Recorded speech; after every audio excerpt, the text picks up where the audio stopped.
Assalamualaikum warahmatullahi wabarakatuh. Dalam video ini kita akan membahas tentang penyelesaian sengketa melalui mediasi.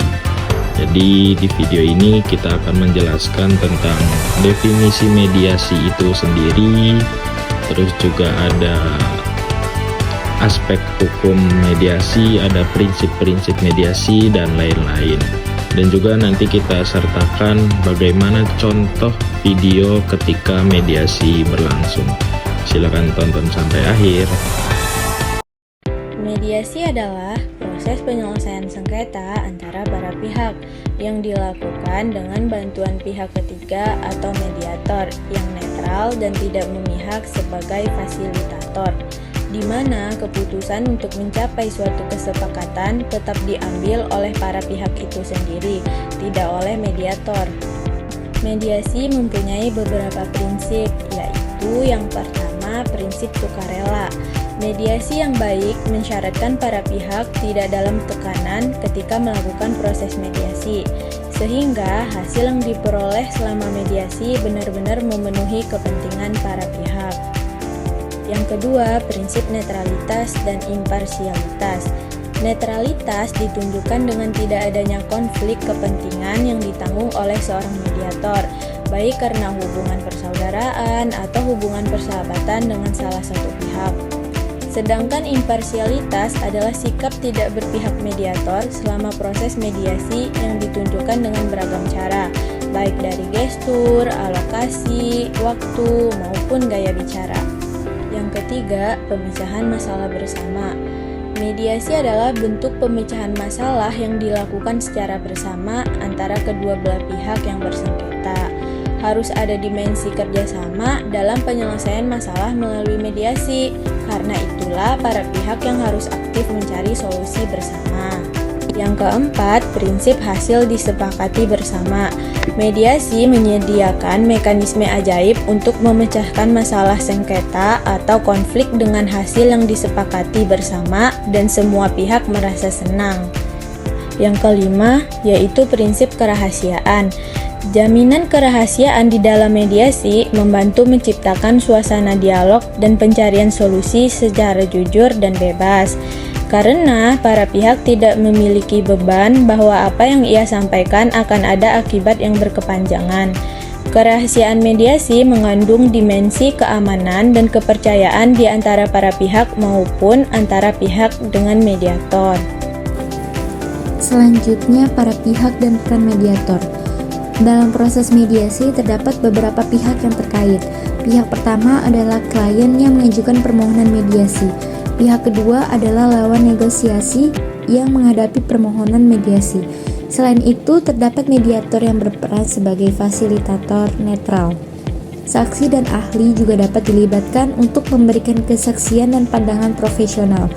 Notaris juga dapat hadir untuk membuat dokumen hukum. Peran mediator. Mediator memiliki peran penting dalam proses mediasi. Mereka harus menjaga netralitas dan imparsialitas serta membantu komunikasi efektif antara pihak-pihak terkait.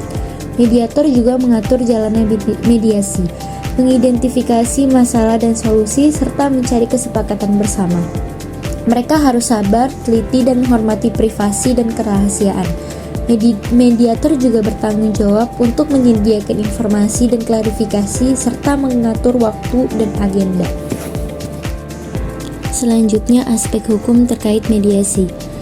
SEMA nomor 1 tahun 2000 tentang pemberdayaan pengadilan tingkat pertama menerapkan lembaga damai, yang kemudian direvisi oleh Perma nomor 2 tahun 2003 tentang prosedur mediasi di pengadilan. Kemudian direvisi kembali oleh Perma nomor 1 tahun 2008, yang kemudian disempurnakan lagi oleh Perma nomor 1 tahun 2016. Perma nomor 1 tahun 2016 pasal 7 mengatur tentang kewajiban melaksanakan mediasi dengan itikat baik, bahwasannya para pihak harus mempunyai itikat baik agar proses mediasi dapat terlaksana dengan baik. Selain itu, dalam Perma nomor 1 tahun 2016, pembebanan biaya mediasi disebutkan secara rinci dan jelas, berbeda dengan Perma nomor 1 tahun 2008 yang hanya menyebutkan biaya mediasi secara umum. Baik, selanjutnya kita akan melihat video ketika bagaimana proses mediasi berlangsung. Tayangan video ini sekaligus mengakhiri pelajaran kita tentang mediasi. Saya Azhar Nabil, salah satu host di video ini, mengucapkan mohon maaf yang sebesar-besarnya atas segala kesalahan yang ada di video ini. Selamat menonton dan Assalamualaikum warahmatullahi wabarakatuh. Selamat siang Bapak Ibu, terima kasih sudah hadir dalam sesi mediasi ini. Nama saya Azhar Nabil, saya sebagai mediator dan saya akan memfasilitasi Bapak Ibu dalam diskusi pada hari ini. Jadi tujuan kita diskusi untuk menemukan solusi yang memuaskan bagi semua pihak yang terlibat. Sebelumnya saya ingin mengingatkan bahwa mediasi ini bersifat rahasia dan tidak akan diungkapkan di luar ruangan ini. Sebelumnya kita perkenalan terlebih dahulu ya. Silakan dari pihak tergugat memperkenalkan diri. Dekat-dekat aja ya. Perkenalkan, nama saya Alia Zahra dari pihak bank. Perkenalkan, nama saya Sari Okta Safira dari pihak nasabah. Dan Bapak, perkenalkan, nama saya Ahmad Faisal. Saya di sini sebagai karyawan dalam posisi tergugat. Terima kasih kepada kedua belah pihak yang sudah hadir. Sebelumnya saya ingin mendengarkan nih kronologi kasus dari Anda sekalian. Yang pertama saya mau mendengarkan dari pihak pertama, gimana kronologi kasusnya. Baik, terima kasih. Saya sebagai nasabah merasa sangat dirugikan, dana kami hilang dan tidak ada laporan yang menjelaskan transaksi tersebut. Saya mempercayakan uang saya kepada bank ini, tetapi malah kehilangan dana tanpa ada klarifikasi. Baik, gimana kalau dari pihak bank sendiri? Bank menyadari ada kesalahan dalam pengelolaan laporan transaksi yang dilakukan oleh saudara Faisal. Kami telah melakukan investigasi dan menemukan bahwa beberapa transaksi tidak tercatat dalam sistem kami. Baik. Baik Bapak dan Ibu nasabah ataupun Ibu bank, sebenarnya saya agak tersinggung dengan pernyataan tersebut karena tidak sepenuhnya setuju dengan pandangan bahwa tidak memasukkan data laporan transaksi atau rekening bank itu merupakan kesalahan atas kelalaian saya, karena pelaporan transaksi bank bisa saja terjadi karena faktor teknis atau administratif. Ya bisa saja itu terjadi karena kesalahan teknis, bukan sepenuhnya kesalahan pribadi saya. Itu menurut saya, Bapak. Baik, gimana dari pihak bank menanggapi karyawannya? Dari pihak bank sendiri merasa sangat dirugikan juga karena tidak ada laporan masuk dari transaksi Bapak Faisal ini.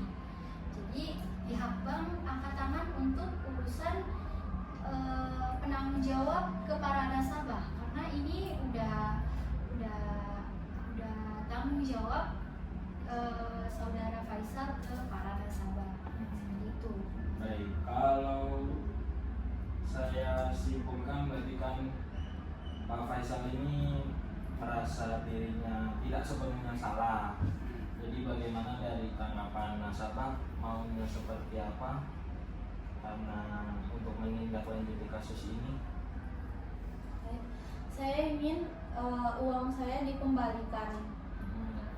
Uang saya yang hilang dari rekening ingin dikembalikan karena saya tidak melakukan transaksi itu. Ibu minta dikembalikan dalam jangka waktu berapa lama atau mungkin ada ketentuan-ketentuan lain? Saya ingin dikembalikan dengan secepatnya tanpa ada cicilan. Ingin dikembalikan uangnya seutuhnya. Bagaimana dari Bapak Faisal, apakah menyanggupi? Sebelumnya kan saya menyatakan bahwa itu sepenuhnya bukan atas kesalahan saya, tapi Tapi ya kalau emang ibu nasabah ingin saya melunasi, baik saya siap untuk melunasinya, tapi dengan nominal 10 juta per bulan. Apakah ibu bersedia untuk menerima? Gimana dari pihak nasabah? Jadi pihak tergugat sini sudah ada itikat baik sebelumnya untuk melunasi kerugian yang terjadi di bank. Apakah dari pihak nasabah memakluminya untuk cicilan yang tadi disebutkan atau bagaimana? Tidak, saya tetap ingin uang saya dikembalikan sepenuhnya. Tidak dengan cicilan, apalagi cicilan 10 juta per bulan itu lama. Membutuhkan waktu yang lama. Baik, jadi yang diinginkan pihak nasabah itu langsung lunas dalam ketika pengembalian dana, apakah ya? Iya. Jadi kalau dari pihak bank bagaimana nih? Kan menjadi pendamping si nasabah dan pihak penggugat ini juga masih karyawan dalam bank Anda. Nah, Anda sebagai atasan pihak yang tergugat ini bagaimana? Apakah Anda membackup karyawan ini atau bagaimana? Baik, Bank sudah lepas tangan dari tanggung jawab Pak Faisal ke para nasabah tersebut, karena itu sudah ada di peraturan dari bank kami bahwa laporan-laporan itu harus diterima oleh kami, sehingga itu jadi bukti. Nah, sekarang kan nggak ada buktinya atau apanya, jadi itu sudah jadi urusan Pak Faisal dan para nasabah kami. Baik, jadi sekarang Bapak Faisal kan mendengar sendiri dari pihak nasabah ingin pengembalian dananya segera dan tidak ada cicilan. Apakah sekali lagi saya tekankan kepada Bapak, apakah Bapak siap untuk mengembalikan dana kerugian ibu nasabah tidak dengan cicilan? Saya tidak siap. Saya siapnya mengembalikan dana dengan cicilan per bulan itu dengan nominal 10 juta. Dan mungkin ini pertama dan terakhir kalinya saya akan melakukan kesalahan sebagai karyawan bank. Baik, jadi untuk ibu nasabah sudah mendengarkan dari pihak tergugat, apakah mau memaklumi pembayaran kerugian dalam jangka waktu cicilan atau tidak? Tidak. Baik, kalau seperti ini mungkin mediasi kita tidak berhasil dan akan saya lanjut ke tingkat hukum. Apakah dari nasabah siap untuk melanjutkan ke tingkat hukum? Siap.